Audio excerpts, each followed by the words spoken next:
አቡነ ገብረ መንፈስ ቅዱስን በረከታቸው ለሁላችን ትድረሰን። ገድላቸው ላይ አንድ ታሪክ አለ። አንድ በጣም ምግባረ ብልሹ የነበረ መነኩሴ ነበር። በጣም ምግባረ ብልሹ ቢሉት ቢሰሩት የማይለወጥ ማለት ነው።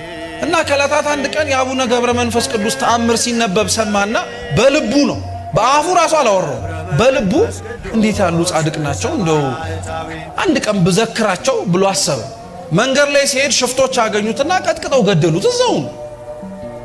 ነፍሱን መላእክተ ጽልመት ይዘውት ከእግዚአብሔር ፊት ፍርድን እንድትቀበል ሲሄዱ አቡነ ገብረ መንፈስ ቅዱስ መጡና ቆሙ። ምን ፈልገህ ነው ጻድቁ የመጣው ብሎ እግዚአብሔር ጠየቃቸው። እቺ ነፍሴ እኔ ናት። እንዴት ብለህ ስራዋን አይተኸዋል? ኃጢአቷን ተመልክተዋል አለ። አዎ ኃጢአቷን አይቻለሁ፣ የምትመለከተውን ነገር በሙሉ አይቻለሁ።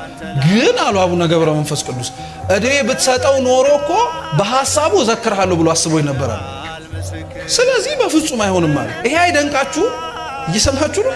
አቡነ ገብረ መንፈስ ቅዱስ ምን ብለው እንደቀጠሉ ታውቃላችሁ? አይ ይሄ ምህረት አይገባውም ሲል እንግዲያውስ እሱ ካልገባበት ገነት ይልቅ እኔ እሱ ጋር አብሬ ሲኦል ወርዳለሁ።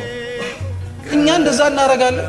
እኛ የገባንበት ቤተክርስቲያን ካልገቡ የወረዱበት ወርደን እናመጣለን እንላለን። አረ የገቡበት ይግቡ ነው የምንለው። እንዲያውም ጦሳችንን ምናምን ብለን የምንናገረው። ይሄንን ሲሰማ እግዚአብሔር በጣም ተደነቀ በጻድቁ። ፍርዴ ሊጓደል ስለማይችል ላደርግልህ የምችለው ቢያንስ እቺን ዝክር ስላሰበ ነፍሱን ከስጋው አብሬ ላገናኛት፣ ከዚህ በኋላ መልካም ስራውን ልመልከተው አላቸው።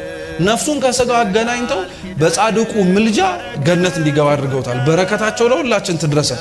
ቅዱሳን እርስ በርስ ይተሳሰባሉ። እኛ ልጆቻቸው ምን ሆነን ነው ታዲያ እንደተዘራብን እርስ በርስ የማንተሳሰበው?